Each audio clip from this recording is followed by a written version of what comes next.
In 1996, reggae rock band Sublime released their self-titled album, which quickly rose to the top of the charts, with hits like Santeria and What I Got, making waves on radios worldwide. The album peaked at number 13 on the Billboard 200. The band's popularity peaked in 1997 when the hit songs were played everywhere. Most of the general public, however, were unaware of the tragic death of the group's frontman only 2 months before they made it big.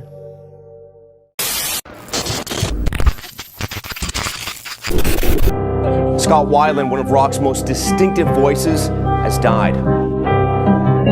Shatterham was found dead. The band's tour bus in New Orleans on Sunday. Mark Lanigan has died at the age of 57. Andrew Wood was pronounced dead from complications resulting from a drug overdose. Lane Staley was found dead in his Seattle home on Friday.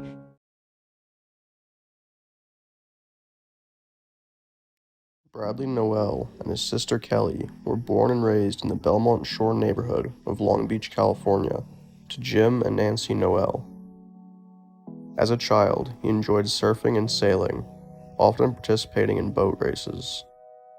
Nowell became a difficult child and was often hyperactive and disruptive. His mother recalled that he was, quote, very emotional, very sensitive, very artistic, but he was needy. He was always testing just to see what he could get away with. After his parents' divorce when he was 10, Nowell's behavior worsened. His mother was originally awarded custody, but found him too difficult to control, and at the age of 10, he moved in full-time with his father. Music was an integral part of Nowell's upbringing on the part of both his parents. His father, a construction worker, enjoyed playing guitar and exposed him to the music of Jim Croce. His mother taught piano for a living, in addition to playing the flute. Both parents helped teach young Nowell to play the guitar. In the summer of 1979, 11-year-old Nowell accompanied his father on a month-long sailing trip in the Virgin Islands, where he was first exposed to reggae music. By the age of 16, he had started his first band, Hogan's Heroes, named after the 1965 sitcom. The band consisted of Michael Yates and Eric Wilson. Nowell was described as a gifted kid without many friends. At first, Wilson did not share Nowell's interest in reggae music. Nowell recalled the experience by saying, quote, I was trying to get them to do UB40's version of Cherry O Baby, and it didn't work. They tried, but it just sounded like such garbage. We were horrible. Nowell attended Long Beach Polytechnic High School, where he took advanced courses and graduated from Woodrow Wilson Classical High School in Long Beach. He attended the University of California, Santa Cruz, before transferring to California State University, Long Beach to study finance. He dropped out one semester shy of earning a degree, stating in 1995, quote, I have all the hard classes left. I doubt I'll ever go back.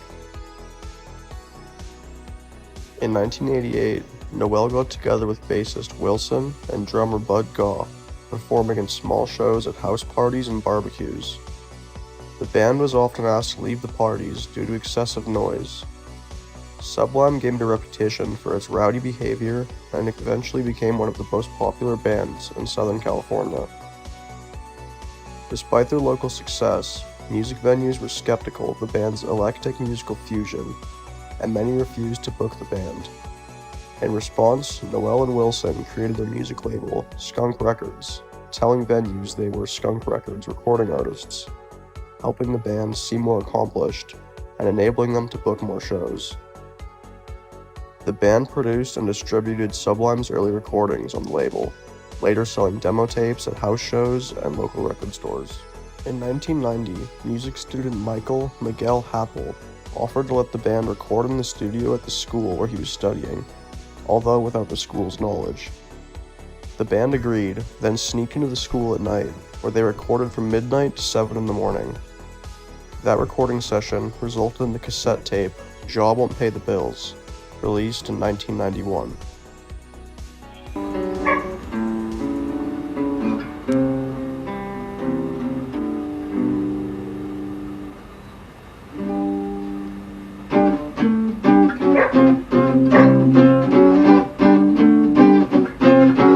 Her name was Empress.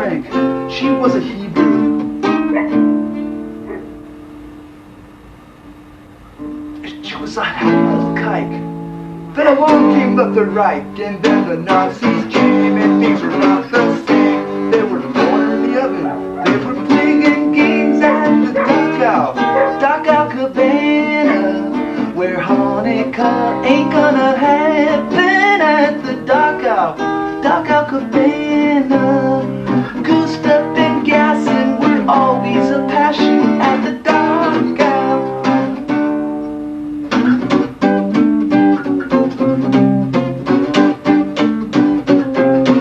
His name was Helmark. He wore a brown shirt until Hitler Breaker said, for a small experience. The tape helped the band gain a grassroots following throughout Southern California.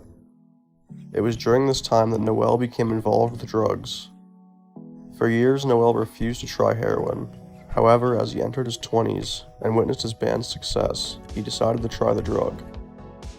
Nowell's father explained, quote, "His excuse for taking the heroin was that he felt like he had to be larger than life. He was leading the band and leading his fans, and he had to put on this persona. He heard a lot of musicians say they were taking heroin to be more creative." Nowell began dating Troy Dendecker during this time as well.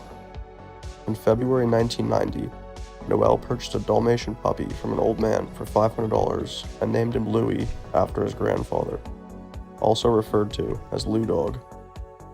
Lou Dog became a mascot for the band Sublime. Lou Dog was often allowed to wander the stage during concert performances and was featured on the cover of Sublime albums and was referred to in the lyrics of Sublime songs. We're here with Brad, Bud, Eric, and Frida from Sublime, the Groove Tube in Indiana, Florida. Believe that. Word. Just chilling with the boys from Sublime, hanging out at the Groove Tube. Gonna play a set real quick. How's the trip all the way from California? How's the drive over here? That little band of yours we got going here. It's been warm, sunny, delightful, Lovely. beautiful. Do you like the girls over here in beach? They're absolutely They're beautiful. they've been like the freshiest little hoochies here than and up, except for California. Word. California's got it going on. You gonna say something, bro? Yeah, very nice, very nice. You like that, don't you? Salt Lake City's where it's at. Yeah? Yes. Utah? Yeah. Better than here? Oh, fuck yeah. Oh. Don't bump your head. Lad. Come on now. You did, didn't you? Hey, I'm waiting to meet Michael. Mike. Mikey? Mike. Hey, turn around, man. Behind the mirror. No, Mikey. Mike. Come here. Here, action shot. Oh, shit, wait a second. Get a sphincter shot. This is your owner stuff, right? Hey, come here. Mikey. The owner stuff? Kind of, we're all owners. Go. No, this is the owner, president, and operator. How you doing? Mike. Director and faculty.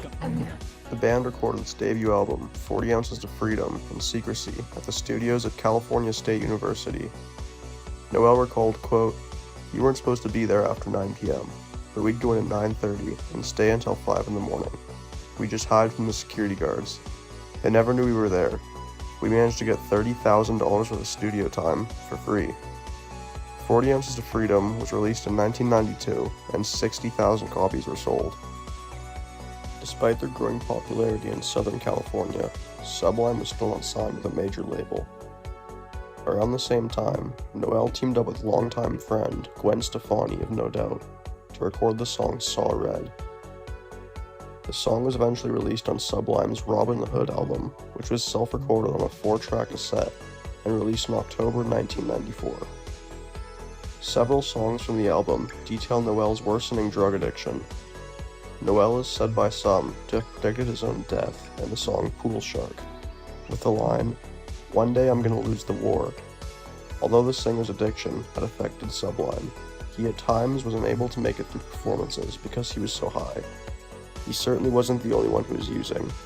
Sublime were a party band, and their drug-fueled antics became just as legendary as their music.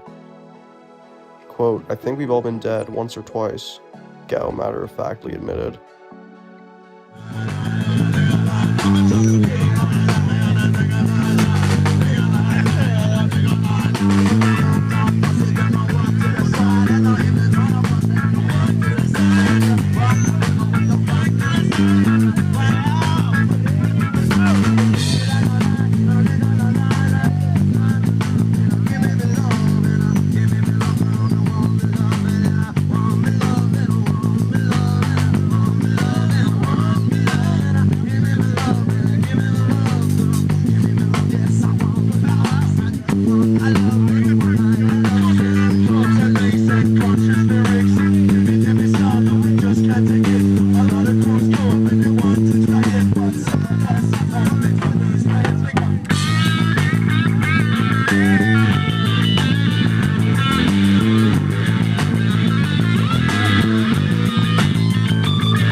About a year later, Tazy Phillips took a copy of 40 Ounces of Freedom to Los Angeles radio station KROQ-FM, requesting that Sublime's song Date Rape be added to the playlist. Soon after, MCA Records picked up 40 Ounces of Freedom for national distribution, and Sublime was scheduled to tour throughout Europe. Nowell, an avid reader who enjoyed quoting historians and philosophers, began studying European history to prepare for the trip. Attention from a major label did not curb Nowell's drug use, which sometimes led him to pawn his instruments and sell drugs, as reflected in the song Pawn Shop. In October 1994, Troy became pregnant, giving birth to his son, Jacob James Nowell, on June 25, 1995. As Date gave Sublime an unexpected hit song, the band decided to return to the studio and work on a third album. Paul Leary, frontman of the Butthole Surfers, who brought in to produce.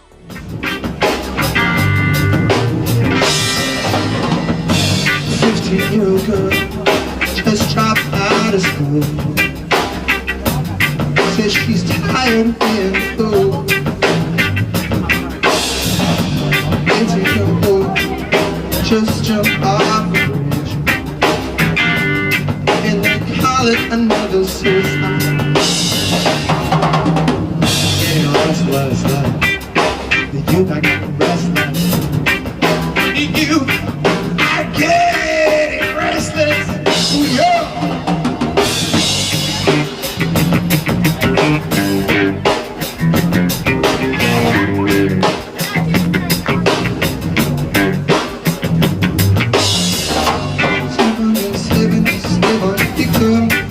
In South Africa,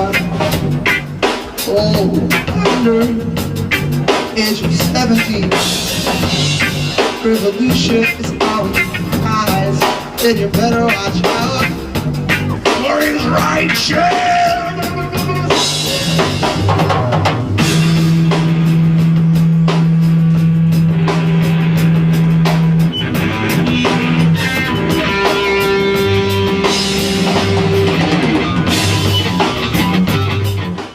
Nowell had made several attempts at sobriety, spurred largely by the birth of his son Jacob. Still, he relapsed every time, and when Sublime flew to Austin to begin recording in February 1996, the singer and his bandmates was at his worst. Heavy drinking and drug use were commonplace throughout the sessions. There were times where someone had to go to the bathroom to see if Brad was still alive, the producer revealed. The singer got so out of control that Leary sent Nowell home before the recording had wrapped. Back home in Long Beach, Nowell made a serious attempt to get clean. Brad purchased his first home. Sublime was gearing up for a brief tour of California before heading overseas for dates throughout Europe. On May 18, 1996, Nowell and his girlfriend Troy were married in a Hawaiian-themed ceremony in Las Vegas. Nowell was reportedly clean and sober for 5 months at this point, and had been making a great effort to maintain his sobriety. Sublime were preparing to release their 1996 self-titled album, and went on a quick 5-day tour to promote the upcoming release.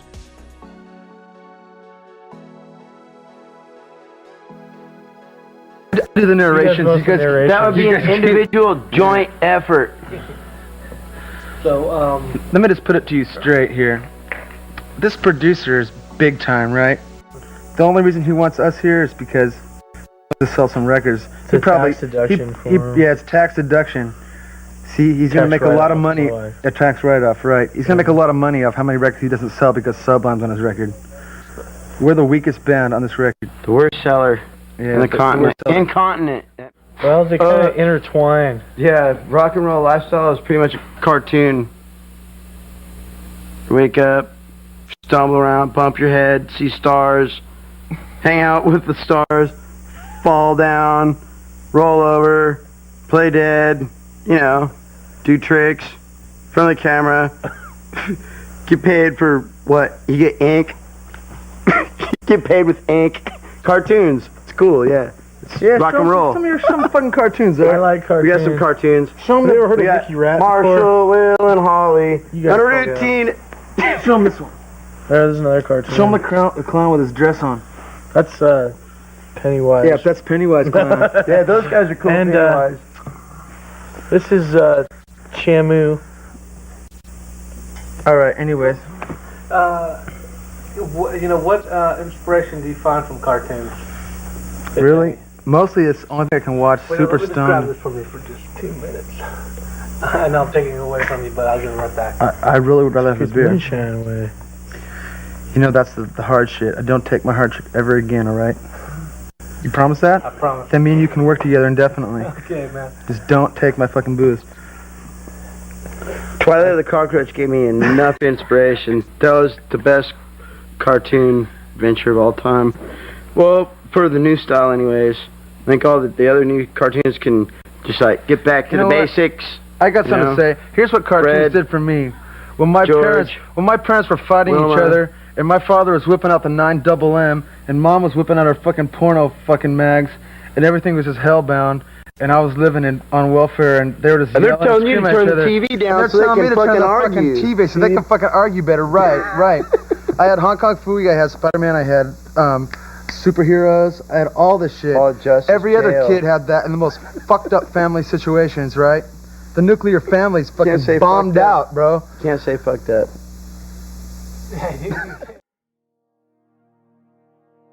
According to sources, Nowell relapsed on the tour and had shot up before the band's May 24th, 1996 show in St. Petaluma, California.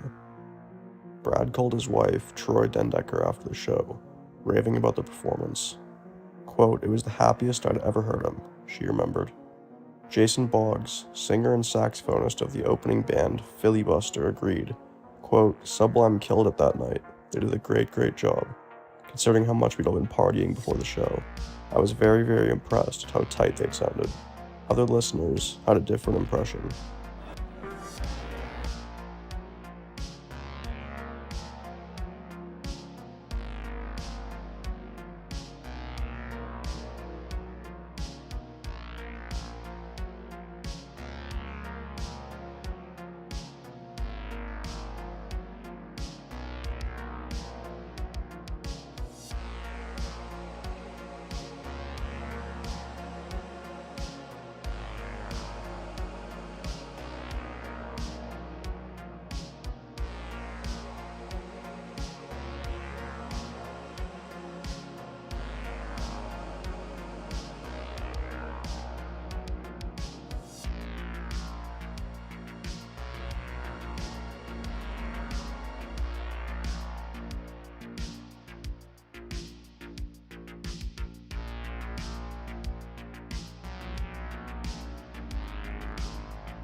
I recall feeling sheer disappointment, said a fan named Sarah Suger. I thought it sounded awful, especially Brad. I felt a little bad saying it. This is Bradley.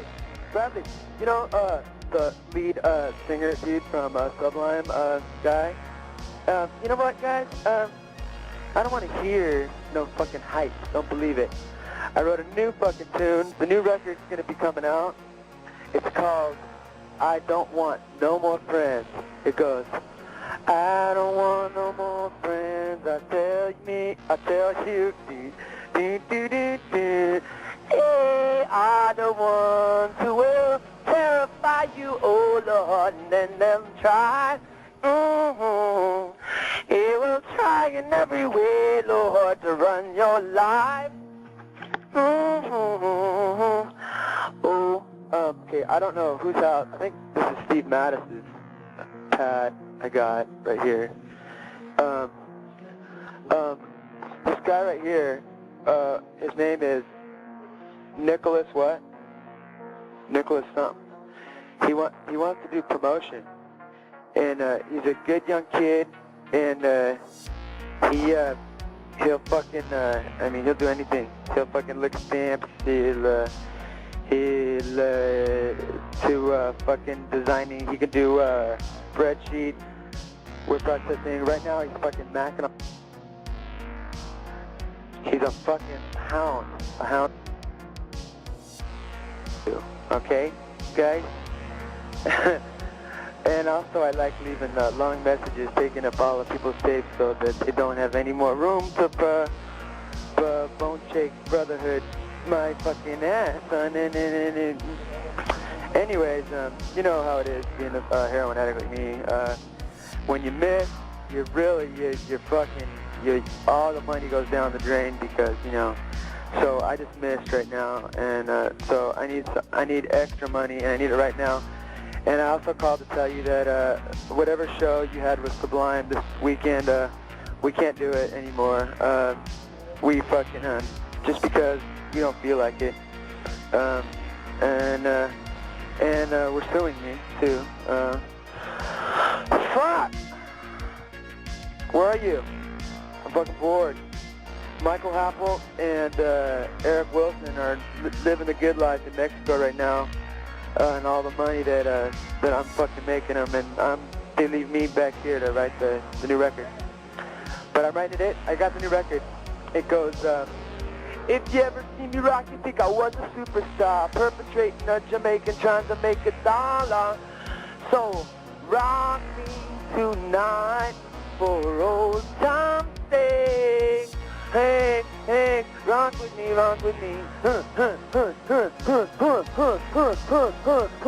because I don't want no more friends. I tell you, they are the ones who would terrify you, oh Lord, and then they'll try in every way, Lord, to run your life. And I don't want no more friends. I did.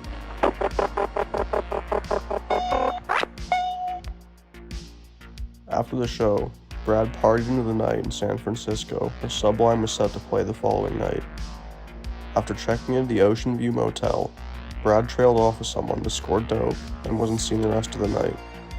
On the morning of May 25th, Nowell, who'd been partying all night, attempted to convince his bandmates to join him on a trip to the nearby beach. They brushed him off, saying they were too hungover to be roused so early. Hours later, Gaw woke up and saw the singer slumped over.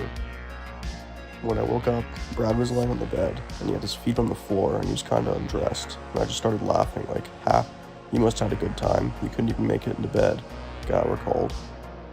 The drummer soon realized things were not right, noting that Nowell's beloved Dalmatian, Lou Dog, was sitting nearby whimpering. I got up and noticed he had a film around his mouth, some yellow and white foamy mucus, Gaw explained. Instantly I knew that he had overdosed. Gaw called for paramedics, but Nowell had died several hours earlier and was pronounced dead at the scene. Nowell was cremated and his ashes were spread over his favorite surfing spot in Surfside, California. A headstone was placed at Westminster Memorial in Westminster, California in his memory.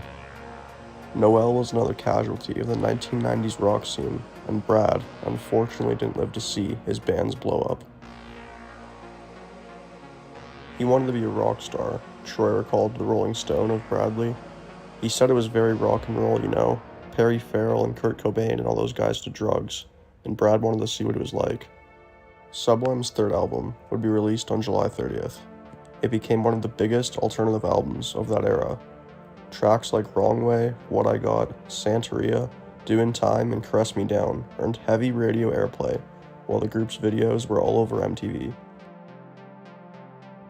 Sublime would eventually eclipse more than 6 million copies sold in the US alone. The band had become one of rock's biggest sensations, and its singer never got to experience any of this success. 8 months after Nowell's death, No Doubt headlined a cautionary benefit concert in honor of his memory. Nowell's widow wanted to make it clear that the goal of the concert was not to glamorize his death, but rather to promote drug awareness and prevention among fans. Proceeds from the concert were given to a non-profit offering support for musicians struggling with drug addiction, as well as a scholarship fund for Nowell's son, Jacob.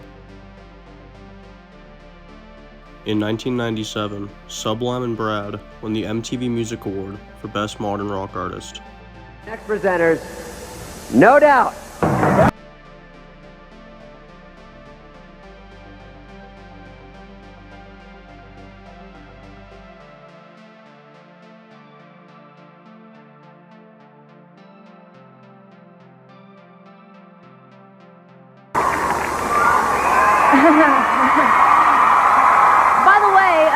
Just in case you were wondering, the Billboard Awards are based on airplay and sales. The winner of Modern Rock Artist of the Year, Sublime.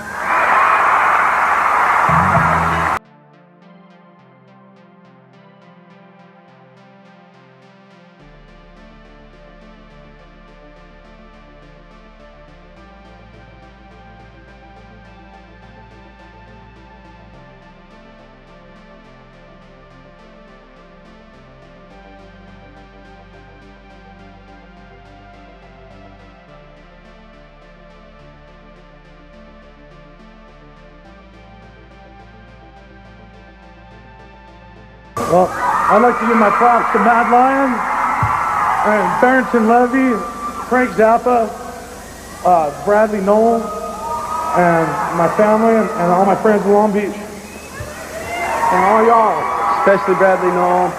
But we'd like to thank everybody out there who loved the album just as much as we did. Also, people that helped us to produce the album, Paul Leary, and artists we've been jamming with lately, Mad Lion, Wyclef, and Born Americans. Thank you. I want to thank Bradley Nowell for everything. If it weren't for him, we wouldn't be here. And Bradley was Sublime. And I want to thank everyone for keeping his music alive. Thanks.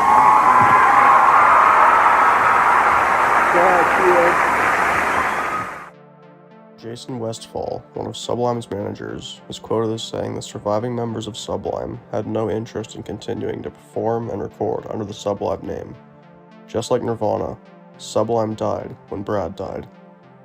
In 2009, Gaw and Wilson teamed up with Rome Ramirez to form Sublime with Rome after an attempt to reform Sublime was blocked by Nowell's estate. The new band plays all of Sublime's original songs, except for Caress Me Down, which Rome refuses to play out of respect for Nowell, as it is sung from his perspective. The band also records original music. Their 2011 debut album, Yours Truly, is dedicated to Nowell. The trio stuck together until 2011, when bandmate Bud Gow decided to leave the band. Bradley Nowell is one of the 1990s rock scene's biggest tragedies. Unfortunately, instead of being remembered for his musical talent, he's remembered as another rock star who burned out too early. Brad was only 28 years old. Bradley's son, Jacob James Nowell, followed in his father's footsteps and was the singer and songwriter for Los Angeles band Law. This story doesn't have a completely dark ending, however. In December 2023, it was announced that Rome Ramirez was departing Sublime with Rome. It was later revealed that Eric Wilson and Bud Gow agreed to revive Sublime, with Jacob as the new vocalist of the band. Their first show as a trio was that month. They also performed at Coachella in 2024. For Jacob, it's a matter of unfinished family business. Jacob's decision to step up to the mic was as much for his father, who never had the chance to enjoy his hard-won star status. There's been people asking me to join the band since I was 12, and it was never something I really wanted to do, he explains. I always told myself I'd never do the Sublime thing. Sublime is officially back, and the future will tell what the band's next move will be. I love you guys.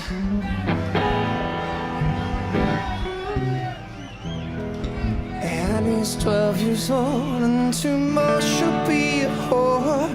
Nobody ever told her it's the wrong way.